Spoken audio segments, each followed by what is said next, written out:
Hello friends, welcome to Niki's kitchen. இன்னைக்கு நம்ம கிச்சன்ல சுவையான நம்ம எல்லாருக்குமே ரொம்ப பிடிச்ச மட்டன் குழம்பு எப்படி செய்யறதுன்னு பார்க்க போறோம். இந்த மட்டன் குழம்புல எந்தவித பவுடர் ஸ்பைசஸும் நம்ம யூஸ் பண்ணாம நம்ம வீட்லயே இருக்கிற மசாலா பொருளை எல்லாமே வச்சு வறுத்தரைச்சு சுவையா செய்ய போறோம். சரி வாங்க, இத நான் கிராமத்து ஸ்டைல்ல உங்களுக்கு செஞ்சு காமிக்க போறேன். வாங்க எப்படி பண்ணலாம்னு பாப்போம். இந்த மட்டன் குழம்பு பண்ணுறதுக்கு நம்ம ஃப்ரெஷ்ஷாக மசாலா வறுத்தரைச்சி தான் செய்ய போகிறோம். அதுக்கு ஒரு பேன் வச்சுருக்கிறேன். பேன் சூடாயிடுச்சு. இப்போ இதில் 4 டேபிள் ஸ்பூன் அளவுக்கு மல்லி ஃபஸ்ட்டு சேர்த்துக்கலாம். நான் இன்றைக்கி 1/2 கிலோ மட்டன் வச்சு குழம்பு செய்ய போகிறேன். அதுக்கு உண்டான அளவுகளை தான் நான் சொல்கிறேன். இது கொஞ்சம் வறுபடட்டும். அதுக்கப்புறம் மற்ற பொருள்லாம் நம்ம சேர்த்துக்கலாம். பாருங்கள், இது லைட்டாக வறுபட்டுருச்சு. இப்போ இந்த ஸ்டேஜில் ஒரு 3/4 டீஸ்பூன் அளவுக்கு சீரகம் எடுத்துருக்கிறேன். இப்போ இதை நம்ம சேர்த்துக்கலாம். அது கூடவே 1 டேபிள் ஸ்பூன் அளவுக்கு சோம்பு, அதையும் சேர்த்துக்கலாம். இது லைட்டாக வறுபடட்டும். இது கூடவே ஒரு 3/4 டேபிள் ஸ்பூன் அளவுக்கு மிளகு, அதையும் சேர்த்துக்கலாம். அது கூட ஒரு 10லிருந்து 12 வரைக்கும் காஞ்ச மிளகாய் எல்லாமே சேர்த்துட்டு லைட்டாக கோல்டன் ப்ரௌன் ஆகி வாசம் வரும், அது வரைக்கும் வறுத்தெடுத்துக்கலாம். பாருங்கள், நல்லா வறுபட்டுருச்சு. இப்போ அதை நம்ம வேறு பிளேட்டுக்கு மாற்றிட்டு ஆற வச்சு நல்லா நைஸ் பவுடராக அரைச்சிடலாம். இப்போ அதே பேனில் 1 ஸ்பூன் அளவுக்கு ஆயில் சேர்த்துக்கலாம். இப்போ எண்ணெய் சூடானதும் 100 கிராம் அளவுக்கு சின்ன வெங்காயம் எடுத்துருக்கிறேன். அதை இதில் சேர்த்துக்கலாம். லைட்டாக வதங்கட்டும். இப்போ இது கூடவே ஒரு 6லிருந்து 7 பல்லு பூண்டு, இந்த அளவுக்கு இஞ்சி, இது எல்லாத்தையும் இது கூடவே சேர்த்துக்கலாம்.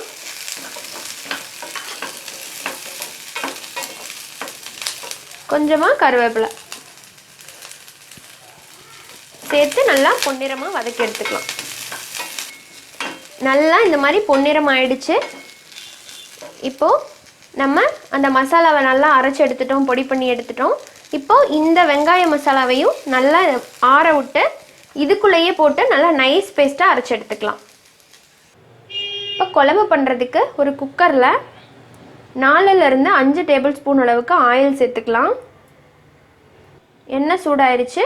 இப்போ நம்ம ஒரு 1/4 டீஸ்பூன் சோம்பு, 4 கிராம்பு, பட்டை கொஞ்சம், அதுக்கப்புறம் கடல் பாசி, 2 நட்சத்திர சோம்பு, அதுக்கப்புறம் ஒரு பிரியாணி இலை எல்லாமே சேர்த்துடலாம். சேர்த்துட்டு லைட்டாக வதக்கி விட்டுக்கலாம். இப்போ அது கூடவே கருவேப்பிலை கொஞ்சம் சேர்த்துக்கலாம். அது கூடவே ஒரு 1/2 கப் சின்ன வெங்காயத்தை உரிச்சு தட்டி வச்சுருக்கிறேன், அதை சேர்த்துக்கிறேன்.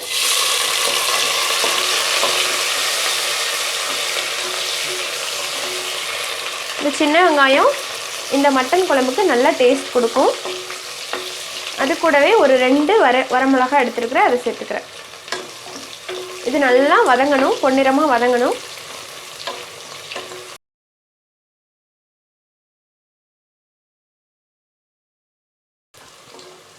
இப்போது 2 பெரிய தக்காளியை கட் பண்ணி வச்சுருக்கிறேன், அதை சேர்த்துக்கிறேன். தக்காளி நல்லா மசிஞ்சு வரட்டும். தக்காளி நல்லா மசிஞ்சு வந்துருச்சு. இப்போ இதில் 1/2 கிலோ மட்டன் எடுத்துருக்கிறேன். இப்போ அதை சேர்த்துக்கிறேன். நல்லா கழுவி சுத்தம் பண்ணி சேர்த்துக்கோங்க.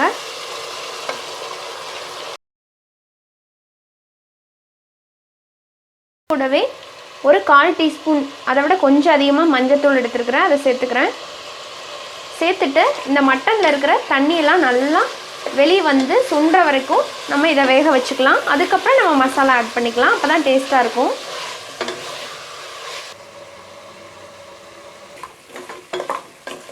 இப்போது இந்த மட்டனில் இருக்கிற தண்ணியெல்லாம் நல்லா சுண்டி மட்டன் நல்லா சுருண்டு வந்துருச்சு.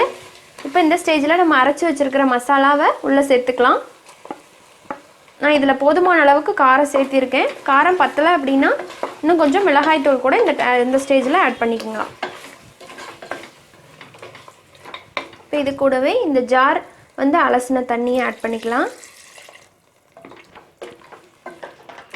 அது கூட தேவையான அளவுக்கு தண்ணி சேர்த்துக்கோங்க. குழம்பு எவ்வளோ தேவையோ அவ்வளோக்கு.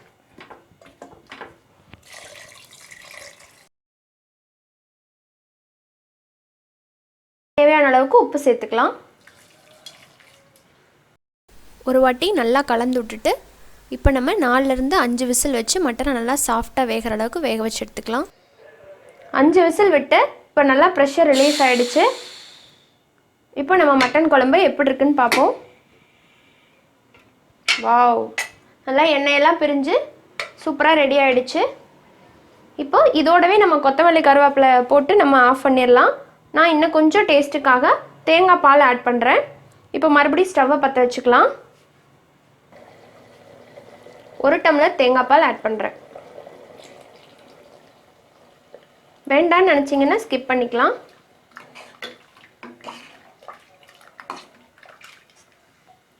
சேர்த்துட்டு நல்லா ஒரு கொதி வரட்டும். இப்போ நம்ம குழம்பு ரெடி ஆகிடுச்சு. இப்போ கருவேப்பிலை கொத்தமல்லி தூவி நம்ம இறக்கிடலாம். ரொம்ப ரொம்ப சுவையான வறுத்தரைச்ச நம்மளோட மட்டன் குழம்பு சூப்பராக ரெடி ஆகிடுச்சு. இது ரைஸ், சப்பாத்தி, இட்லி, தோசை எல்லாத்துக்குமே சூப்பரான காம்பினேஷன். ஸோ இது போல் மட்டன் குழம்பு நீங்கள் வீட்டில் ட்ரை பண்ணி பாருங்கள். ரொம்ப சுவையாக இருக்கும். மண்மனம் மாறாத நம்மளோட கிராமத்து கறி குழம்பை நீங்களும் வீட்டில் செஞ்சு பார்ப்பீங்கன்னு நம்புகிறேன். செஞ்சு பார்த்துட்டு எப்படி வந்துச்சு அப்படிங்கிறதையும் என் கூட ஷேர் பண்ணிக்கோங்க. இதை இன்னமும் டேஸ்ட்டு நல்லா வரணும் அப்படின்னா நீங்கள் மண் பாத்திரத்தில் செஞ்சிங்கன்னா ரொம்பவே சுவையாக இருக்கும். இந்த வீடியோ உங்களுக்கு பிடிச்சிருந்தது அப்படின்னா மறக்காமல் நம்ம சேனல் நிக்கிஸ் கிச்சனுக்கு சப்ஸ்கிரைப் பண்ணிக்கோங்க. கூடவே இருக்கிற பெல் சிம்பலையும் கிளிக் பண்ணிக்கோங்க. இது போல் இன்ட்ரெஸ்டான இன்னொரு வீடியோவில் உங்களை சந்திக்கிறேன். நன்றி, வணக்கம்.